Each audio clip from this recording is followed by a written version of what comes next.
할렐루야. 여러분 만나 뵙게 되어서 너무나 반갑고 또 여러분을 축복합니다. 저는 대구의 제일 끝에 달성군에 현풍에 이제 테크노폴리스라는 지역이 생겼어요. 그 지역에 이제 개척교회를 이제 한 4년 조금 넘었습니다. 이렇게 개척을 했는데 원래는 제가 이제 찬양 사역과 중고등부 사역을 담당을 했거든요. 구미 지역에서 찬양 사역을 하면서 어, 작은 교회에 찬양팀이 없는 교회에다가 찬양팀을 만들어주고 뭐 아이들이 뭐 너무 어려서 안 된다 하면 7살짜리 애들도 드럼 가르쳐 가지고 드럼으로 세우고 이렇게 해서 한 6, 7군데 교회를 찬양팀을 만들어주고 또 이제 구미여상이라는 곳에 또 제가 자비량으로 제가 매주 목요일마다 들어가서 그 교회에서 이제 아이들에게 간식도 주고 말씀도 전하고 같이 찬양하고 이렇게 들어오는 사역들을 하다가 우리 이제 더브릿지라는 찬양팀이 있는데 그 찬양팀의 아이들이 뭐 집회가 있으면 부르면 집회 아이들이 이제 그 교회 사정을 다 봐야 되잖아요. 야, 너는 이 시간에 좀 괜찮니? 교회 수련회 있니? 없니? 이렇게 물어가지고 하니까 너무 어렵잖아요. 그 시간에 안 되면 저희 집회 나가기에 또 안 되니까 다른 사람 또 구해야 되고 막 그래서 안 되겠다. 이 아이들 다 모으자. 그래서 개척을 해야 되는데 제 고향이 대구다 보니까 대구에서 개척을 해야 되겠다. 그러면 어디서 할까? 젊은이들이 가장 많은 동네로 가자. 그러다 보니까 테크노폴리스라는 지역이 젊은이가 그렇게 많대요. 지금 보니까 저희 아이가 초등학교 3학년인데 한 반에 27명씩 한 10반이 있을 정도로 아이들이 엄청 많아요. 그러다 보니까 뭐 저희가 깜짝 놀랐던 게 방과후 학교를 신청하려고 하니까 대학교 수강 신청하고 똑같은 거예요. 오후 5시부터 열린다는데 5시 줄 서가지고 딱 하는데 인기 있는 그 과목은 5시 1분에 해도 마감이 돼가지고 못하고 막 그럴 정도로 아이가 많더라고요. 그래서 야, 이곳이다 싶어가지고 그런데 또 감사하게 이곳이라고 생각하고 기도하고 있는데 한 목사님이 개척해가 한 2년밖에 안 됐는데 그 건너편으로 딴 데로 옮기겠대요. 그리고 여기는 인테리어 다 돼 있으니까 그냥 와서 쓰실 분을 구합니다. 이래가지고 제가 이거 인테리어를 나중에 알고 보니까 인테리어비만 엄청나게 많이 들더라고요. 평당 1,000만 원 뭐 이런 식으로 뭐 150만 원, 평당 150만 원이 이렇게 되니까 한 40평 정도 되니까 한 6천, 7천 넘어가는 그런데 개척을 못 하겠더라고요. 그런데 이곳은 교회로 딱 해놓고 상가인데 교회로 딱 해놓고 건물주도 우리 목사님이세요. 그래가지고 딱 이렇게 그대로 쓰세요 라고 해가지고 너무 좋은 기회로 왔는 거예요. 야, 이거 하나님 뜻이다 라고 시작을 딱 했는데 코로나가 터졌습니다. 네. 그러다가 맨 땅에 헤딩이라는 것이 이렇게 힘든 줄 몰랐어요. 아무도 없이. 저는 이제 평리동이 제 고향인데 평리동에서 저희 어머니가 항상 말씀하시는 게 평리동에서 개척하시면 한 3, 40명은 그냥 온다. 예, 평리동에서 오래 살았으니까. 그런데 그곳은 가기 싫더라고요. 다 아는 분들이 와가지고 뭐 이렇게 하는 것보다는 제가 이제 자신감이 있었던 그 이제 이게 조금 젊은 혈기였던 것 같아요. 그래서 맨 땅에 헤딩을 해야 되겠다. 아무도 없는데 젊은이들이 가장 많은데 노인들 데리고 사역 못 하겠다 하면서 그곳에서 사역을 딱 시작했는데 코로나가 딱 와가지고 없더라고요. 아무도 없더라고요. 그런데 하나님이 은혜를 주셔가지고 코로나 기간 말기에 정말 이렇게 좀 많이 부흥을 했어요. 부흥을 해서 야, 이제 이렇게 하면 되겠구나라고 생각했는데 이 한 분이 뭐 이제 우리 목사님한테도 얘기 들었는데 저희 교회가 작다 보니까 매주 고기 줍니다. 돼지고기, 소고기, 막 닭고기 막 이래가지고 막 매주 고기를 잘 먹여야 된다. 이래가지고 잘 먹이려고 막 매주 고기를 막 줬는데 이 권사님 한 분이 자기는 채식주의자인 거야. 왜 맨날 고기만 주느냐?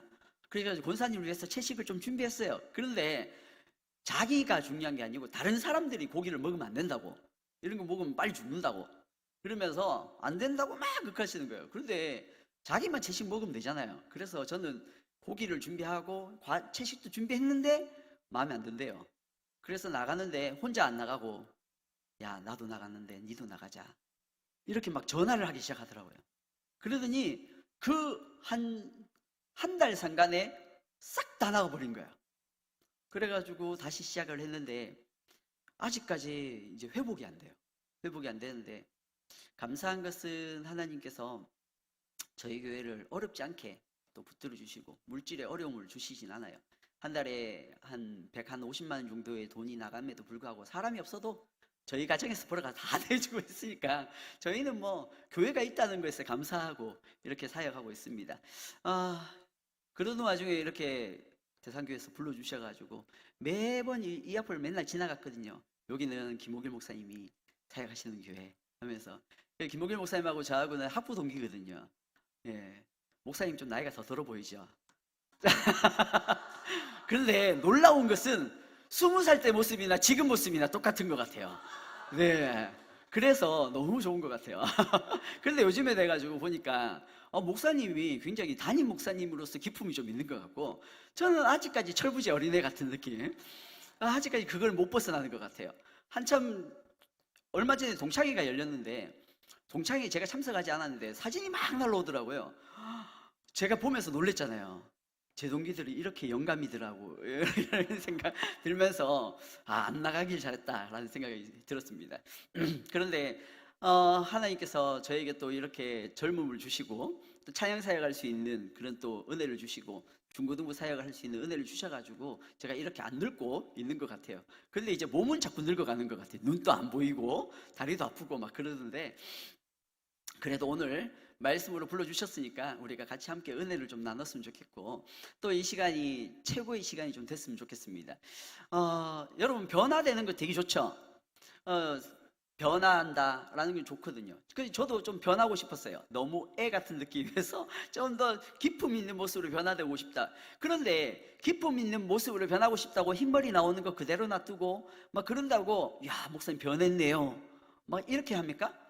요번에 정교인 수련회 다녀오셨다고 들었습니다. 우리 중고등부 아이들도 중고등부 정교인 수련회 가가지고 은혜 받았을 건데 그거 가가지고 밥을 잘 줘요.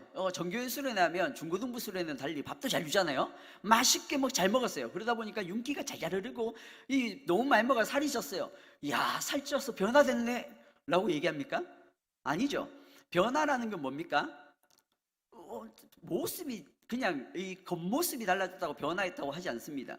수련회 가가지고 은혜 받고 막 하나님 만나다 보니까 얼굴에서 늘 기쁨이 넘쳐나고 얼굴이 우중충했다가도 웃음꽃이 막 넘쳐나는 이런 모습을 보면서 야 너 수련회 갔다 오니 진짜 변했다 이러잖아요. 그리고 이때까지 가진 집에서도 일도 안 하고 신부로도 잘 안 하다가 수련회가 은혜 받고 나니까 야 내가 하고 싶어 엄마 내 뭐 할까 막 이러면서 막 설거지도 하고 막 집 정리도 해놓고 이러면 야 너 수련회 갔더니 너 변했구나 라고 얘기하는 겁니다. 맞죠? 변화라는 것은 그냥 내 겉모습이 변했다 그냥 마음 하나가 조금 달라졌다 라는 게 변화라는 것을 말하는 것이 아닙니다. 겉모습뿐만 아니라 속사람이 변해야 내 속사람이 변해야 이게 변화되었다라고 말하는 것입니다. 야곱도 마찬가지예요. 그동안 하나님을 만났고 또 하나님의 은혜를 받았고 도움도 굉장히 많이 받았어요. 그러나 야곱을 가만히 보면 변한 것 같은데 변하지 않는 모습들이 굉장히 많이 있습니다.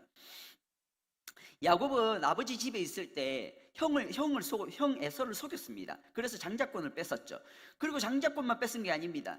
아버지가 이제 돌아가시기 직전에 축복을 주려고 장자에게 축복을 줄 수 있는 권한이 있잖아요. 그래서 에서에게 고기 잡아와가지고 온나 내가 너 축복해 줄게 하니까 어떻게 합니까? 엄마가 야곱에게 해가지고 음식을 갖다 주니까 야곱은 아버지 있습니다 하고 형 에서인 척 했습니다. 형은 털이 좀 많이 있었어요. 그러니까 털을 보이기 위해서 동물털 붙여가지고 이렇게 말하는 거예요. 그래서 내가 형입니다, 내가 에서입니다 라고 해가지고 축복권까지 뺐죠. 장자권 뺐고 축복권 뺐으니까 형 에서가 어떻게 합니까? 죽이려고 합니다. 잡아 죽이려고 하니까 어떻게 합니까? 도망가죠. 도망가서 삼촌 라반의 집에 갑니다. 삼촌 라반의 집에서 20년이라는 시간을 지납니다. 20년 동안에 장가도 갑니다. 왜?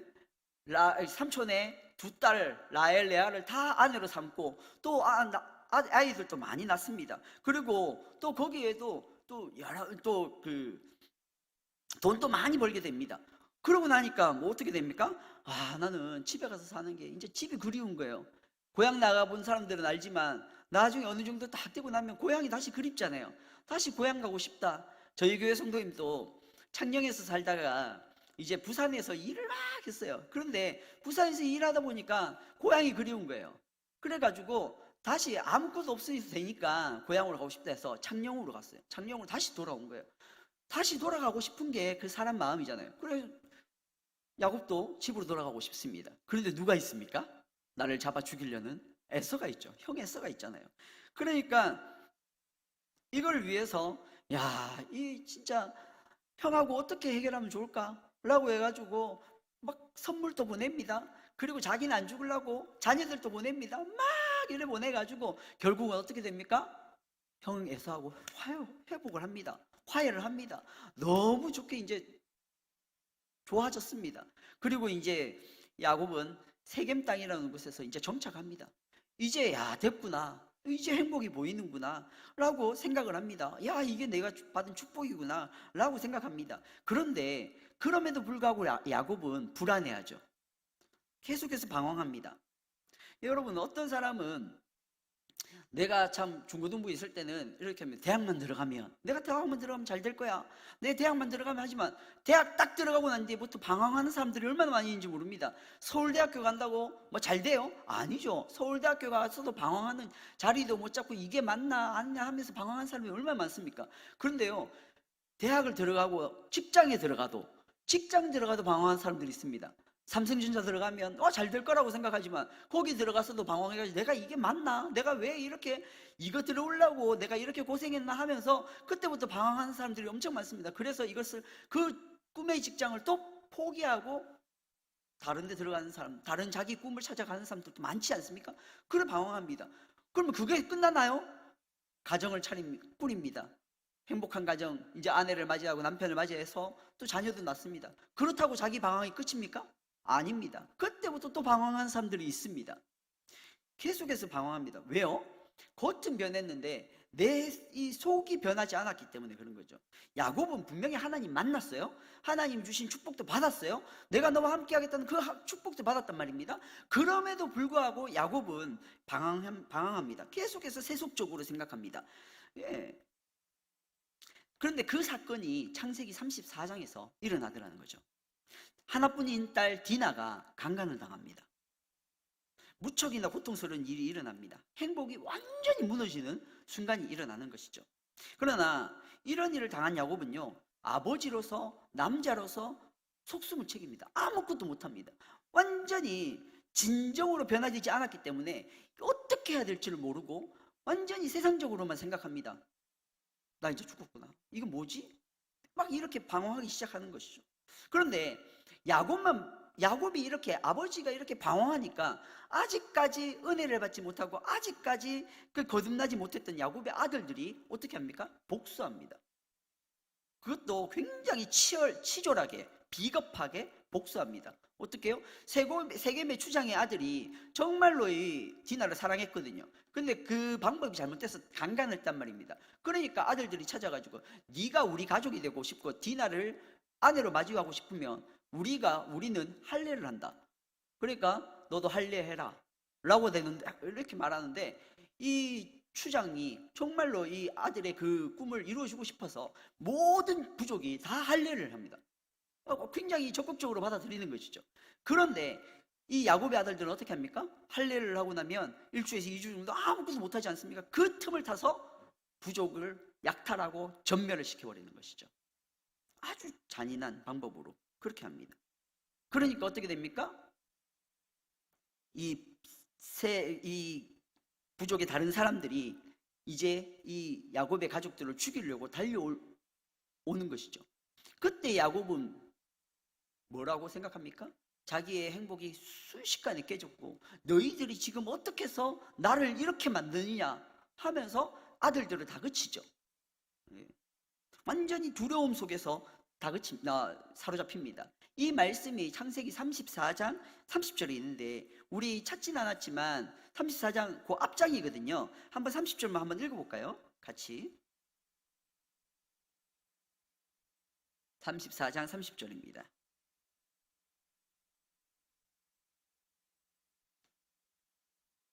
바로 앞장입니다. 같이 읽겠습니다. 시작. 야곱이 시므온과 레위에게 이르되 너희가 내게 화를 끼쳐 나로 하여금 이 땅의 주민 곧 가나안 족속과 브리스 족속에게 악취를 내게 하였도다. 나는 수가 적은즉 그들이 모여 나를 치고 나를 죽이리니 그러면 나와 내 집이 멸망하리라. 야곱이 지금 이랬다는 거예요. 아들들 불러놓고 너희가 왜 이렇게 만드냐? 지금 이것 때문에 어떻게 해요? 지금 가나안 족속과 브리스 족속이 나를 죽이려고 쳐들어올 거다. 그러면 나는 이제 죽게 되는 거 아니냐고. 너희가 지금 이렇게 만들어 가지고 우리 가족이 멸망하게 됐다. 지금 아들들을 다그치죠. 그럴 때 아들들이 뭐라고 하는지 아십니까? 화를 냅니다, 아버지에게. 그러면 우리 동생, 하나밖에 없는 동생이 이런 모습을 당했는데 가만히 있어야 됩니까? 아버지가 지금 이런 말 해서 됩니까? 라고 얘기하는, 따지는 겁니다. 그러니까 따져 물으니까 이제 또 이 아들들 때문에 또 절망에 빠져 있습니다. 지금 야곱은 이제 이쪽 때문에 절망하고 이쪽 때문에 절망하는 거예요. 아들들의 그 말에, 반박하는 그 말에 자기도 할 말 없거든요. 할 말 없으니까 거기에 절망감이 빠지고, 이제 가나안 족속과 브리스 족속이 다가오면 나는 어떻게 될까? 라는 것에 절망하는 거죠. 완전히 세상적인 세속적인 절망감에 사로잡혀가지고 있습니다. 이때 하나님이 나타나시는 거죠. 하나님이 언제나 야곱이 위기에 빠질 때마다 나타나셨어요. 야곱은 문제를 일으키고 하나님은 그 문제를 해결해 줍니다. 마찬가지로 우리 인간은요, 문제를 만들고 하나님은 그 문제를 해결하시는 분이십니다. 오늘 읽었던 창세기 35장 1절 다시 한번 더 읽어볼까요? 같이 읽겠습니다. 시작. 하나님이 야곱에게 이르시되 일어나 베델로 올라가서 거기 거주하며 내가 내 형 에서의 낯을 피하여 도망하던 때에 내가 나타났던 하나님께 거기서 제단을 쌓으라 하신지라. 네. 하나님은요, 불안하고 초조하고 두려움에 사로잡혀 있는 이 야곱에게 나타나셔서 말합니다. 이때의 말씀 한번 보세요.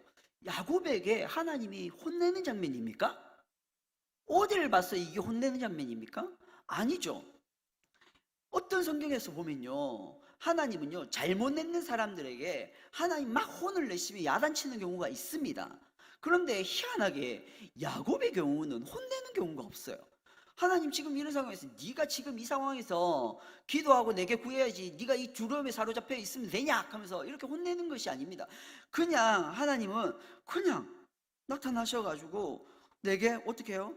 내가 항상 너와 함께 했던 그 소망의 그 하나님이다. 그러니까 네가 내게 은혜 받았던 때를 생각해서 그때를 생각하면서 지금 베델로 올라가라 말씀하시는 거예요. 이 순간에 하나님이 왜 나타나셨을까요? 야곱이 잘한 게 있습니까? 잘한 거 없습니다. 선한 면도 없습니다. 그런 면을 봤을 때는 우리의 모습과 너무 비슷하죠. 야곱을 보면 항상 우리의 모습과 비슷한 모습들이 나옵니다. 전형적인 인간의 모습. 속고 속이고 그리고 절망하고 막 어떤 인간적인 생각을 막 하고 이런 부분들의 우리의 모습과 똑같은데요. 늘 급할 때만 되면 하나님 찾고 어려울 때만 되면 하나님 찾고 그렇게 하는 우리의 모습과 똑같은데 하나님은 그런데도 나타나가지고 말씀해 주시고 해결해 주시는 겁니다. 그런데 왜 하나님은 야곱에게 이렇게 무조건적으로 사랑하실까요? 이렇게 나타나서 말씀하시고 사랑해 주실까요? 굳이 이유를 찾는다면 그럼 뭐 이유 없다? 이게 답 아니겠습니까? 여러분, 사랑하면 가슴앓이 하잖아요. 너무 사랑하면 막 보고 싶고 환장하고 막 하잖아요.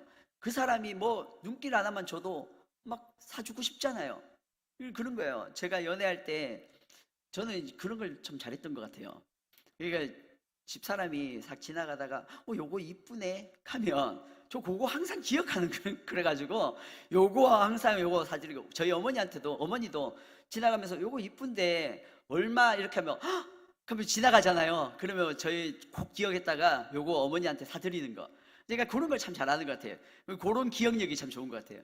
저희 아들이 공부는 못하는데 저희 아들이 저 닮아가 기억력은 좋은 것 같아요.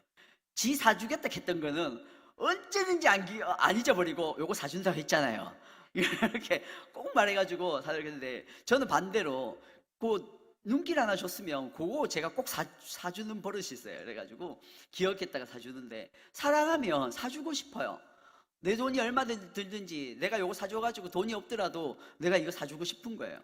그게 사랑 아닙니까? 사랑은 뭐든지 해주고 싶어요. 나한테 뭐 안 해줘도 나는 해주고 싶잖아요. 이게 하나님의 사랑인 것 같아요. 하나님의 사랑은 해도 너무하죠. 왜냐하면 우리를 사랑하셔서 독생자 하나밖에 없는 그 아들 예수 그리스도를 우리를 위해서 내어주셨잖아요. 죽이기까지. 그를 죽여야 우리가 살 수 있으니까 그를 죽여서라도 우리를 살리신 거잖아요. 그만큼 우리를 사랑하시더라 이거죠. 우리는 누군가에게 무엇을 줄 때도 조건을 겁니다. 또 뭐 이거 해주면, 우리 아들한테도 어제 제가 글로브를 사줬는데요, 야구를 너무 좋아해가지고 글로브를 하나 사줬어요. 그런데 집사람이 막 하더라고요. 왜냐면 얘가 일기도 안 쓰고 신발 뭐 순종도 안 하는데 왜 먼저 사줬느냐 하면서 그러더라고요. 그런데 우리가 막 사줄 때 이렇게 하잖아요. 아이, 네가 일기 쓰고 뭐 해주면 내가 해줄게, 막 자꾸 뭐 조건 걸고, 막 이거 해줬는데 네가 왜 나한테 이렇게 해 하면서 야단치고 막 이런 거 있잖아요. 이렇게 하는 우리의 그런 사랑, 이런 것들이 많잖아요. 그런데 하나님은 그렇게 하시지 않은 거예요. 그냥 우리에게 그냥 무조건 속아주기를 하는 거예요. 내가 너에게 주는데 네가 나를 사랑하든 안 하든지 그냥 네가 사랑할 거라고 생각하고 내가 먼저 해줄게, 그런 거잖아요. 그냥 그렇게 그냥 우리에게 먼저 주시는 거예요. 그냥 하나님이 우리에게 속아주시기로 결정했고, 그리고 그냥 사랑하시기로 결정하신 거예요. 그래서 우리 아들을 보내주신 것이죠.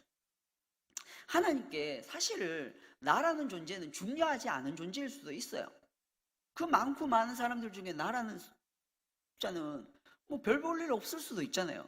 그런데 하나님은 그 별 볼 일 없는 나까지도 그렇게 사랑하시고 아껴주시고 그렇게 안아주시더라는 것이죠. 그 사랑 때문에 내가 다시 살게 되는 것입니다. 우리는 누군가에게 줄 때도 그렇게 생각하지만 하나님은 야곱에게 나타나셔서 그냥 거두절미하고 그냥 주셨습니다. 묻지도 않으시고 따지지 않으시고 그냥 주시더라는 것이죠. 조건 있는 사랑은 상처를 주고 조건 없는 사랑은 치유를 주는 것입니다. 그래서 여러분, 부모님들에게 권면합니다. 아이들한테 뭘 줄 때도 너무 조건 걸지 마세요. 그 조건을 걸다가 보면 아이들도 이거 그 소중함을 모르고 막 굉장히 저도 있잖아요. 그런 조건 자꾸 걸고 하면 내가 땄다고 생각하지 엄마가 막 이렇게 아껴가면서 나를 사랑해서 준다고 생각을 안 하게 되는 것 같더라고요. 그래서 여러분, 조건 없이 그냥 사랑해 주시면 감사하겠습니다. 창세기 28장을 보면 야곱은 형을 피해서 들에서 방황할 때에 인생의 가장 어두운 순간을 맞이합니다. 절망 그 자체의 상황이었습니다. 그런 상황에서 그는요, 꿈에 사닥다리를 보고 천사를 보고 하나님을 만납니다. 야곱은 그곳에서 처음으로 하나님을 만났습니다. 우리 모두도 하나님을 만나가지고 처음 만났던 그 하나님의 사랑이 있을 겁니다. 그 하나님을 계속해서 믿고 있을 겁니다. 그런 하나님 때문에 우리가 이렇게 신앙생활을 하고, 그런 첫 만남의 기억 때문에 우리가 이렇게 열심히 또 살아갈 수 있는 것입니다. 여러분, 그런데 만나느냐 못 만나느냐는 중요한 것 같아요. 그냥 교회를 다니느냐 아니면 하나님을 만나느냐는 차이가 있는 것 같아요. 오늘 저도 또 우리 성도님 한 분 때문에 좀 마음이 아팠어요. 왜냐하면 그분이 성경을 정말 열심히 읽어요. 기도도 열심히 해요. 너무 성경을 너무 열심히 읽어가지고 지금 벌써 내독을 했어요. 그러니까 성경을 너무 읽잖아요. 저희는 매주마다 요절을 외워요. 그 본문에 관련되는 요절송이 있어요. 그 요절송을 부르고 요절을 외우는데 그분은요, 요절을 항상 다 외웠어요. 지금까지 나오는 요절을 다 외웠을 정도로, 매주 외우는데 그 정도를 다 외울 정도면 굉장히 요절을 많이 외우시잖아요. 그런데 얼마 전에 아팠는데 병원을 가라 하니까 병원을 죽어도 안 가더라고요. 기도하면 된다고, 하나님 고쳐주실 거라고. 말씀을 읽고 요절을 외우고 벽에도 갖다 붙이고 막 그렇게 하는데 하나님이 안 고쳐주시더래요. 그래서 오늘 저한테 통보를 하더라고요. 교회 안 나가겠다고. 그러면서 내가 교회 안 나가면서 하나님하고 한번 싸워보겠다고. 하나님하고 대립하면 하나님이 나를 주실 줄 모르겠다고. 데리고 가시면 데리고 가시라고 하라고 하면서 이렇게 대립을 하더라고요. 엄청나게 충격을 받았어요. 그런데 이분은 뭐예요? 하나님 만난 분이에요. 그냥 단임 분이에요. 하나님을 만난 분이라면 이렇게 안 하죠. 맞죠? 그렇게 하나님을 만나야 돼요. 하나님을 만나야 정말 하나님이 어떤 분인지를 깨닫고 이런 어리석은 행동들을 하지 않는다는 것이죠. 여러분, 하나님을 만나시길 바랍니다. 여러분, 이번 수련회 하나님 만나셨습니까? 그 만난 하나님 붙들고 살아가시길 소망합니다. 야곱은 그동안 할아버지를 통해서, 아버지를 통해서 하나님을 믿었습니다. 그러나 야곱은 인생의 가장 어두운 순간에 하나님을 처음 만났던 것입니다. 그 야곱과의 만남에서 하나님이 뭐라고 얘기하시냐면, 창세기 22장 13절에서 15절에서 이렇게 얘기하는데, 나는 아브라함의 하나님, 이삭의 하나님, 이삭의 하나님이다. 그리고 너의 하나님이다. 네가 누워있는 땅을 너와 내 자손에게 주겠다. 그래서 네 자손이 땅에 티끌같이 될 것이고, 이제 너의 자손이 동쪽과 서쪽과 남쪽과 북쪽으로 퍼져나갈 것이다. 땅의 모든 족속이 너 자손으로 말미암아 복을 받을 것이다. 네가 함께 있어 어디로 가든지 너를 지키며 너를 이끌어 이 땅으로 돌아오게 할 것이다. 이렇게 말씀을 하시는 거예요. 그러니까 할아버지 하나님, 아버지 하나님이 지금 나와도 함께 하시고 그 땅에게 번창하게 해주겠다. 그 말을 듣고 정말 은혜를 받았어요. 너무너무 감격했죠. 그 감동을 가지고 그 자리에서 일어나 거기에다 돌베개를 세우고 기름을 붓고 하나님께 서원합니다.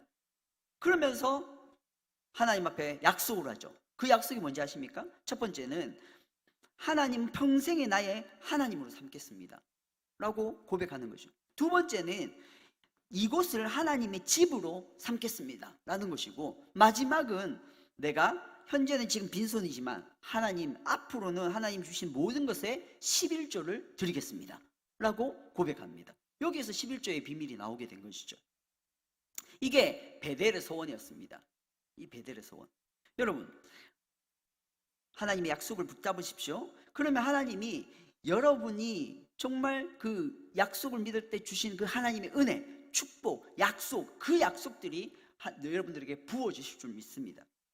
여러분, 지금 내가 예수 믿었는데 아까 이분처럼 갑자기 병이 생겨요. 아픔이 생겨요. 네? 그렇게 비참하다고 생각될 수 있어요. 혹시나 여러분들 중에서도 내가 예수 잘 믿고 있는데, 내가 신앙생활 잘하고 있는데 왜 내 형편은 이 모양 이 꼴이야? 나는 왜 이렇게 안 되지? 우리 중고등부 아이들 같은 경우에 내 형편이 왜 이래? 우리 가정이 왜 이래? 아니 왜 나에게는 이런 지혜를 안 주셨어? 이런 생각할 수도 있습니다. 그런데 미래가 없는 사람, 비전이 없는 사람은 이런 생각할 수 있어요. 그러나 정말 하나님이 함께 하시면서 하나님이 우리를 붙들어 주실 때는 이런 생각할 수 없는 거예요. 이런 생각을 하고 있을 때 야곱에게 나타난 하나님 뭐라고 얘기했습니까? 네? 오늘 본문에서 말하잖아요. 오늘 하나님 붙들고 있으니까 하나님이 이 야곱에게 나타나고 뭐라고 합니까? 첫 번째는 일어나라 라고 얘기합니다. 두 번째는 베델로 올라가라 얘기합니다. 세 번째는 거기서 거하라 라고 얘기합니다. 이 동사가 세 동사가 나타나죠. 일어나라, 올라가라, 거하라 이렇게 이야기합니다. 야곱이 이때까지요 하나님 믿었고 하나님 잘 믿었고 약속의 땅으로 돌아왔는데 제대로 믿지 않고 있거든요. 그러니까 내 모습이 이 모양 이 꼴이 됐어요. 지금 너무나 비참한 상황이 이르렀어요. 이럴 때 하나님이 나타나셔서 뭐라고 합니까? 일어나라, 베델로 올라가라, 거하라 라고 이야기하시는 것이죠. 이게 뭡니까? 하나님이 야곱에게 일어나라고 얘기하는 것은 지금 자신이 겪고 있는 이 현실적인 어려움에 빠져있지 말고 벗어나라 라는 말입니다. 현실의 어려움에 빠져 있으면 어떻게 돼요? 그 속에서 헤어나지를 못하는 것이죠. 그러니까 거기서 지금 일어나라는 거예요. 여러분 절망이 있습니까? 고민이 있습니까? 여러분들이 지금 사로잡혀 있는 이 고민 속에서 빠져나와야 돼요. 이것만 자꾸 생각하면 계속 나는 비참한 사람이고 어려운 사람이고 이렇게 절망적인 상황에 빠져 있을 수밖에 없어요. 요즘에 묻지마 살인들이 많이 일어나잖아요. 왜 그래요? 자신의 그 비참함 속에서 벗어나질 못하는 거예요. 그러니까 나만 이 비참함을 겪고 있는 것 같고 나만 이렇게 지금 우울한 상황이 있는 것 같아서 세상 사람들을 죽이고 싶은 거예요. 이런 환상에서 이런 절망감에서 일어나야 돼요. 벗어나야 된다는 것입니다. 두 번째 뭐라고 합니까? 하나님 베델로 올라가라 말하는 것이죠. 이것은 약속의 하나님, 복 주신 하나님을 붙들으라는 거예요. 일어났으면 또 넘어질 수 있잖아요. 인간은 넘어질 수 있단 말입니다. 그러니까 그것에서 넘어지지 말고 하나님 붙잡으라는 거예요. 하나님 붙잡고 나가라는 거예요. 네 생각만 가지고 나가면 해결되는 게 없어. 그러니까 하나님 붙잡아 라고 베델로 올라가라고 말씀합니다. 세 번째 말씀 더 중요합니다. 베델로 올라가면 이제 더 이상 내려오지 마라. 더 이상 내려오지 말라는 거예요. 다시 생각하지 말라는 거예요. 그 절망감, 그 어려움들 생각하지 말라는 겁니다. 우리의 고민은요, 고통을 딱 버렸다 싶은데 다시 그 고통을 주워드는 게 문제라는 거예요. 예.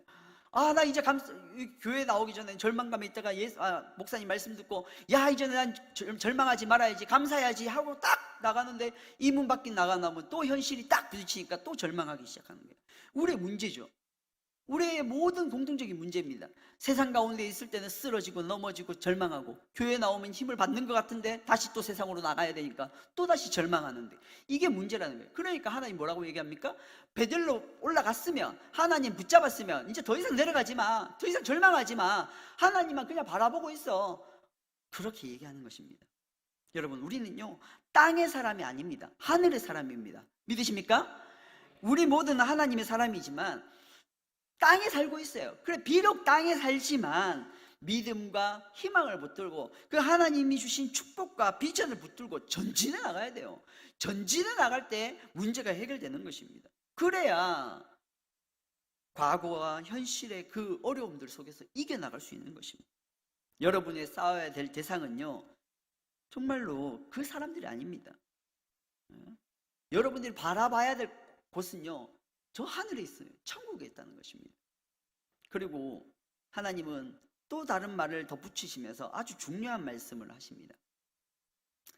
내가 내 형 에서의 낯을 피하여 도망하던 때에 내게 나타났던 하나님께 거기서 제단을 쌓아라 라고 얘기합니다. 제단을 쌓다, 이게 뭐예요? 지금 우리 현재로 말하면 예배 드려라, 예배 드려야 되나. 감사의 절정은 예배예요. 예배가 드려질 때에 귀신이 떠나가고 축복이 임하는 겁니다. 여러분 속에 평강과 기쁨이 넘쳐나는 것입니다. 예배가 드려질 때 우리의 문제가 해결되는 것입니다. 믿으십니까? 그래서 로마서 12장 1절에 사도 바울은 이렇게 얘기합니다. 그러므로 형제들아, 내가 하나님의 모든 자비하심으로 너희를 권하노니 너희 몸을 하나님이 기뻐하시는 거룩한 산 제물로 드리라. 이는 너희가 드릴 영적 예배니라. 이렇게 말하는 거죠. 여러분, 여러분들의 삶과 여러분의 가정에 예배가 넘쳐나길 축복합니다. 예배를 드리는 자를 막을 자가 없습니다. 여러분이 쉬지 않고 기도하며 찬양해야 됩니다. 하나님을 높이십시오. 예배를 드리십시오. 그래야 여러분의 삶이 회복될 줄 믿습니다. 요즘 중고등부 청년들이요 너무 예배를 가볍게 여기는 것 같아요. 예배가 따분하죠. 지겹죠. 당연해요. 힘들어요. 어른들도 힘든데 중고등부 아이들, 요즘에 아이들의 집중력이요 1분이 채 되지 않는다고 합니다. 예, 특히 우리 아들은요 초3인데 이 엉덩이를 대고 있는 게 너무 힘든가 봐요. 이거를 가만히 두지를 못하는 거예요. 막 이게 여름방학에 이번에 미션이 그거였어요. 1시간 동안 엉덩이 붙이고 앉아 있는 거. 이게 미션이었어요. 거의 그거를 만들어내는데 너무 힘들었어요. 한 3주 동안 저희 집사람이 항상 데리고 이 앉는 훈련, 앉아서 공부하는 훈련, 책 읽는 훈련, 이것만 시킨 거예요. 너무 안 되는 것 같아요, 집중력이. 그러니까 이 1시간 동안에 예배 드리는 것이 너무 어려운 거예요. 이 예배가 얼마나 중요한지 모르는 거예요. 근데 제가 예전에 있었던 그 교회가 이제 북일교회라는 교회였었는데, 이 북일교회에서요 우리가 예배 운동이 일어났거든요. 제가 있을 때 이 예배 막 그 부장 집사님이 뭐라고 얘기했냐면, 예배를 가볍게 여긴 애가 잘 되는 꼴을 못 봤다면서. 예배를 승리해야 성공하지, 예배가 승리 안 되는데 어떻게 세상에서 승리할 수 있느냐. 여러분, 주일학교 예배가 일주일에 한 번이잖아요. 1시간 예배입니다. 그 1시간 예배를 통해서 6일을 싸워야 돼요. 세상과 6일을 싸워야 되는데 1시간 예배로 6일을 싸워야 됩니다. 중간에 애들이 성경 읽고 기도하고 할까요? 밥 먹을 때는 할 수 있겠죠. 그런데 밥 먹을 때도 기도 안 하는 중고등부 아이들이 요즘엔 태반입니다. 그러면 그 아이들이, 왜냐면 저희 아들 학교에 27명이 있는데 27명 중에 제가 그 20곡에 그러니까 이제 참관 수업을 해가지고 물었어요. 우리 아이를 찾아내는 거, 무슨 파란 옷을 입었습니다 뭐 이렇게 하는데, 우리 아이를 찾아냈더니 선생님이 물었어요. 우리 아이 이름이 주원인데요, 주원이에 대해서 다른 특징이 있을까? 이렇게 하니까 그 중에 어떤 아이가 딱 손들고 이렇게 해요. 교회 다녀요. 교회 다니는 게 엄청난 특징인 거예요. 이게 말이 안 되는 거예요. 예전에는 어떻습니까? 한 반에 반 이상은 이제 교회 다녔어요. 교회 다니는 게 특징이 아니었어요. 그런데 지금은요, 한두 명밖에 없어서 교회 다니는 게 특징이에요. 그게 특징이에요. 그러다 보니까 이 아이들이 기도하는 것도 잘 안 돼요. 다른 아이들은 다 그냥 밥 먹는데 나 혼자 기도한다? 이게 어렵잖아요. 그러니까 밥 먹을 때도 기도 잘 안 해요. 그러면 아이들은 일주일 동안 언제 기도합니까? 잘 안 해요. 요즘에 또 유행가가 얼마나 좋습니까? 예? 뭐 하이보이 막 이렇게 하면서 있잖아요. 뭐 이런 댄스 하면서 막 그런 거에 침투하다 보니까 찬양은 어때요? 찬양은 고리타 부는 것이 돼요. 주중에 찬양을 할까요? 잘 안 해요. 그럼 말씀은요? 말씀도 안 읽잖아요. 그러면 1시간 예배 드리기 단데 그걸로 일주일 6일을 승리한다는 것은 어려운 거예요. 그래서 부장 집사님이 이 1시간을 목숨을 걸어야 된다 라고 얘기하면서, 그때 우리가 막 붐이 일어나가지고 교사들 가고 1시간 예배 드리기 전에 1시간 전부터 와가지고 기도해야 된다고, 애들 은혜 받도록 기도해야 된다 하고 막 그렇게 붐이 일어나면서 아이들이 은혜 받도록 엄청 애쓴 적이 있습니다. 여러분, 은혜 받아야, 예배를 통해 은혜 받아야 6일을 승리할 수 있어요. 사단은요, 우는 사자와 같이 삼킬차를 찾는 거예요. 어떻게 하면 나를 넘어뜨릴까? 어떻게 하면 우리 아이들 넘어뜨릴까? 지금 주일학교가 얼마나 없습니까? 저희 교회도 저희 아이밖에 없어요. 너무 안타까운 현실이죠. 지금 주일학교가 없는 교회가 너무 많아요. 예? 지금 뭐 몇 명 안 돼도 주일학교가 있다는 건 놀라운 역사예요. 그만큼 주일학교가 없는 세대입니다. 그런데 이 아이들이 언제 넘어갈지 모르는데 이 예배가 승리돼야 되지 않겠습니까? 그래서 권면합니다. 우리 선생님, 아이를 놓고 예배를 위해서 기도하십시오. 그리고 이 아이 1시간 동안 예배 때 은혜 받도록 진짜 최선을 다해야 됩니다. 그래야 이 아이들이 승리해서 신앙을 안 버리는 것입니다. 그렇습니다. 예배를 통해서 은혜 받고 예배를 통해서 승리할 때에 삶이 승리할 수 있는 것입니다. 여러분, 예배 승리해야 됩니다. 예배를 통해서 이 모든 것이 하나님의 은혜입니다. 영광을 받으십시오 라고 고백해야 됩니다. 예배를 통해 하나님 만나야 됩니다. 그럴 때 예배를 통해 은혜 받으면 얼굴 표정이 달라지고 비전이 달라지고 삶이 달라지는 것입니다. 2절 3절 말씀입니다. 오늘 2절 3절 말씀 한번 또 같이 한번 읽어볼까요? 시작. 야곱이 이에 자기 집안 사람과 자기와 함께한 모든 자에게 이르되 너희 중에 있는 이방 신산들을 버리고 자신을 정결하게 하고 너희들의 의복을 바꾸 입으라. 우리가 일어나 베들로 올라가자. 내 환난 날에 내게 응답하시며 내가 가는 길에서 나와 함께 하신 하나님께 내가 거기서 제단을 쌓으려 하노라 하매. 여러분, 1절과 2절 사이에는요 많은 틈이 있습니다. 굉장히 많은 것을 생략됐습니다. 1절에 하나님께서 일어나라, 베들로 올라가라, 거하라 말씀하시잖아요.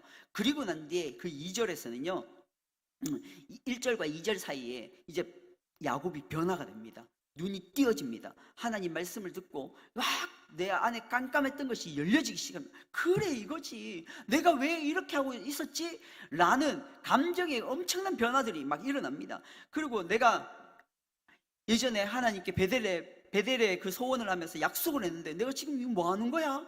라는 그런 변화들이 일어납니다.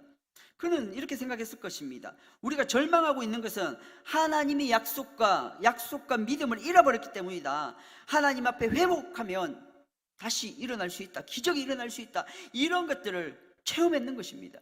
그럴 때에 하나님의 그 잊지 않으심, 그것을 기억할 때에 그래, 맞아 하면서 이제 가족들을 다 불러 모으는 겁니다.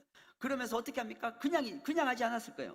자, 이렇게 우리가 읽었듯이 야곱이 이에 일어나 뭐 너희 중에 있는 이방 신상을 버리고, 이게 아니고요. 야, 저 뭐야 막 환호성을 지르면서 뭐야? 그리고 이제 우리 집에 있는 이방 신상들 다 들고 와, 다 버리고 이제 우리가 베들로 올라가야 돼 막 하면서 소리 질렀을 겁니다. 왜요? 자기가 변했거든요. 깨달았거든요. 와, 이게 답이구나, 이게 해답이라는 걸 깨달았거든요. 그러니까 가족들을 다 불러 모읍니다. 그리고 빨리 해야 돼. 너희들 갖고 있는 드라빔 우상들 다 들고 와, 다 버려, 다 태워버려 라고 얘기하면서 빨리 하나님 앞에 예배드리러 가자 막 소리 질렀을 것입니다. 눈빛이 달라졌을 것입니다. 예. 야곱은 진짜로 달라지기 시작했어요. 지금까지 상황에 이끌려 다녔다면 이제부터는 내가 샘솟는 기쁨으로 말미암아 내가 주도해 나가는 그런 행동을 보이더라는 것입니다. 순식간에 모든 염려와 불안들이 다 사라졌습니다.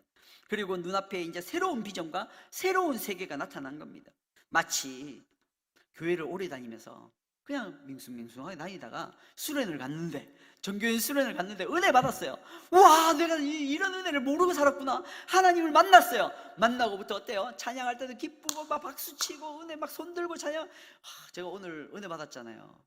제가 많은 교회도 다니고 헌신예배 갔는데, 와, 우리 장로님들까지 일어나가지고 박수치면서 찬양하는 그 모습에, 원래 장로님들이 잘 안 일어나시는데 우리 장로님들은 막 뒤에서 찬양 소리가 막 들리더라고요. 제 뒤에서. 와, 이런 찬양도. 우리 성도들은, 목사님, 저희는 나이가 많아가지고 찬양보다는 찬송가를 했으면 좋겠습니다. 그래서 예배 전에 찬송가를 부르면, 찬송가를, 저는 찬양 빠른 곡, 저는 청소년 찬양 집회하면 1시간 찬양할 때 한 40분은 뛰고요, 한 3곡 정도 느린 거 하면서 끝나거든요. 그러니까 40분 동안 애들 뛰려고 하면 애들이 30분쯤 되면 애들이 또 지쳐요. 근데 저는 막 뛰거든요. 그렇게 막 찬양하는데, 그래서 찬송가 하자 했죠. 오케이, 찬송가 좋습니다. 빠른 거 막 했죠. 그래서 목사님, 저희들이 숨이 차가지고 이게 안 됩니다. 박수는 좀 안 치고 좀 천천히 부르는 거 좀 해주면 안 됩니까? 그래서 오늘 또 내 주 하나님 넓고 이렇게 했는데, 이렇게 불러야 되는데, 내 주 하나님 넓고 박수 치지 않으니까 저는 강대상 한번 치면서 이렇게 찬양했는데, 여러분들의 그 감사에 막 웃음을 지으면서 찬양하는 그 모습에 제가 은혜 받았잖아요. 여러분, 오늘 야곱이 그랬다는 거예요. 이 삶이 변화돼가지고 막 너무 기뻐가지고, 야, 너 뭐야? 막 손들면서, 야, 이렇게 막 기쁨으로 이렇게 이야기했을 겁니다. 그런 모습을 보였다는 것이죠. 저는 성경에 없는 장면들이 좀 생각나더라고요. 이때 진짜 야곱은요, 정말 춤추지 않았을까요? 너무 기뻐서 막 날뛰지 않았습니까? 야, 뭐야? 막 이렇게 날뛰지 않았을까요?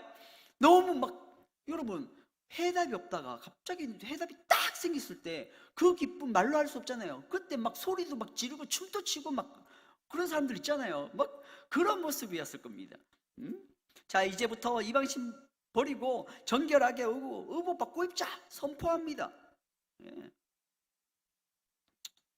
여러분, 저는 여러분들이 세상 속에서 하나님 말씀을 전할 때에 그런 두려움이 없기를 소망합니다. 기도하고 찬송할 때 여러분 목소리가 커질 수 있습니다. 여러분이 만났던 하나님을 전할 때, 여러분 예수 믿으세요, 이렇게 하는 것보다 내가 믿었던 하나님, 내가 어떻게 된 줄 알아? 막 이렇게 막 전하면서 나아갈 수 있기를 소망합니다. 찬양할 때도 좀 큰 소리로 외치고, 여러분 두 손 들고 찬양하고 박수 치면서 막 찬양하면 그게 뭐가 부끄럽습니까? 하나님 앞에 찬양하는 건데 그렇게 막 했으면 좋겠습니다. 왜요? 우리에게 승리가 있기 때문에.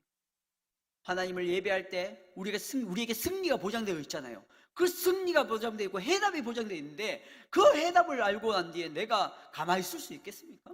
기쁨으로 예배하는 것입니다. 그렇게 기쁨으로 예배할 때 이런 선포가, 이제 우리 가족 살았어, 나는 이제 행복해, 나는 이제 자유롭게 되었어, 이렇게 선포하며 나갈 때 하나님이 그걸 다 채워주시는 것입니다. 야곱은 드디어 이제 하나님을 단을 쌓아서 예배하겠다, 진짜 드디어 변화된 것입니다. 4절 말씀 한번 보십시오. 4절 같이 읽겠습니다. 시작. 그들이 자기 손에 있는 모든 이방 신상들과 자기 귀에 있는 귀고리들을 야곱에게 주는지라. 야곱이 그것들을 세겜 근처 상수리 나무 아래에 묻고.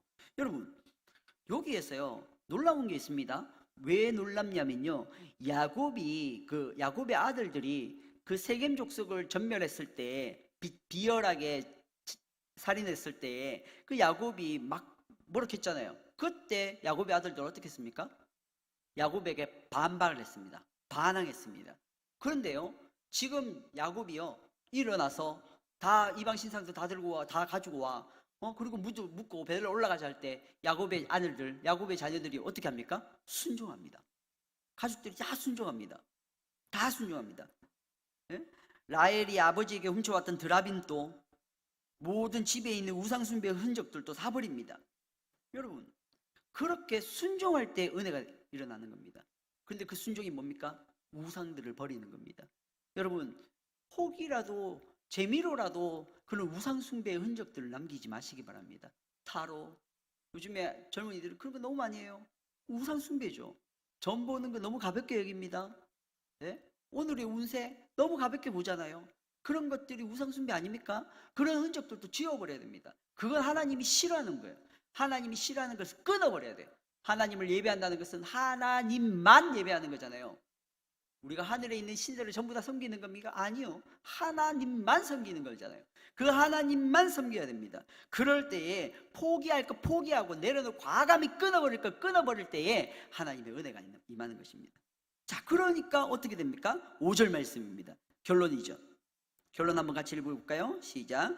그들이 떠났으나 하나님이 그 사명 고을로 크게 두려워하게 하였으므로 야곱의 아들들을 추격하는 자가 없었더라. 아멘. 그렇죠. 하나님의 말씀에 순종하고 하나님만 바라보고 그 어떤 이방 신상들도 끊어버릴 때에 하나님만 예배할 때에 하나님이 그 모든 문제를 해결해 주시는 것입니다. 여러분, 야곱이 베들레 올라갈 때 주변의 부족들이 야곱의 일가를 해치지 못하게 하십니다. 야곱의 믿음을 가지고 선포하니까 야곱의 가족들도 다 따릅니다. 이것이 리더십이죠. 그리고 그 두려워했던 원수들은 더 이상 공격할 수 없게 됩니다. 하나님 막아주시는 것입니다. 야곱의 이야기를 통해서 저는 오늘 여러분들이 결심하게 되기를 원합니다. 일어나서 베들레 올라가십시오. 그리고 선포하십시오. 나와 내 집은 여호와를 섬기겠노라고. 나는 이제부터 하나님을 예배하겠노라고. 어떠한 일이 있더라도 예배가 우선이 되겠노라고. 이렇게 다짐하시는 저와 여러분들이 되기를 원합니다. 우리 중고등부 아이들도 여러분들도 다짐하십시오. 여러분, 하나님 앞에 기도하겠다. 내가 공부하기 전에 기도하고 밥 먹을 때 기도하고 내가 어떠한 상황에서도 기도하는 사람 되겠다. 다짐하십시오. 그러면 여러분의 인생을 하나님이 책임져 주시는 거예요. 여러분이 지금 문제가 있습니까? 고민이 있습니까? 하나님이 그거 해결해 주실 거예요. 기도하는 사람의 그 기도 하나님이 하나도 땅에 떨어지지 않게 하시는 거예요. 다 들어 응답하시는 거예요. 하나님은 결코 하나도 외면하지 않으십니다. 믿으십니까? 여러분, 그 모두 하나님을 예배할 때에 하나님은 여러분의 인생을 책임져 주시는 거예요. 그러기에 이제부터 예배에 목숨 걸기를 원합니다. 그 한 시간 예배도 아깝게 생각하지 정말 대충 생각하지 마시고 아깝다. 정말 하나님 앞에 정말 열심히 드려야지. 이 짧은 시간 하나님 앞에 목숨을 다해 드려야지. 그래서 집중하십시오. 목사님 말씀에 아멘하고 그리고 순종하십시오. 그 말씀대로 살려고 노력하십시오. 그러면 여러분의 인생을 지켜주실 겁니다. 여러분, 저희 아들이 혼자 불을 딱 끄면 무서워합니다. 그런데 제가 같이 있으면 불을 꺼도 무서워하지 않죠. 왜요? 아빠가 함께 하니까요. 여러분, 정말 큰 축복은 뭔지 아십니까? 여러분 잘 되고 물질이 많고 이게 복이 아닙니다. 정말 큰 복은요, 하나님이 여러분들 곁을 떠나지 않는 거예요. 어두운 길을 달려도 하나님이 함께 하시는 겁니다. 힘든 일을 만나도 하나님이 함께 하시는 거예요. 그게 큰 축복입니다. 예배 드릴 때 하나님은 절대로 떠나가지 않으시고 여러분은 외면하지 않으십니다. 여러분 모두가 정말 하나님 앞에 다짐하시고 예배에 목숨 거는 저와 여러분들 되시길. 그래서 여러분, 이 한 학기, 중고등부 여러분, 이 한 학기, 2학기가 정말 승리하는 한 학기, 정말 축복받는 한 학기가 되기를 주님 이름으로 간절히 축원합니다.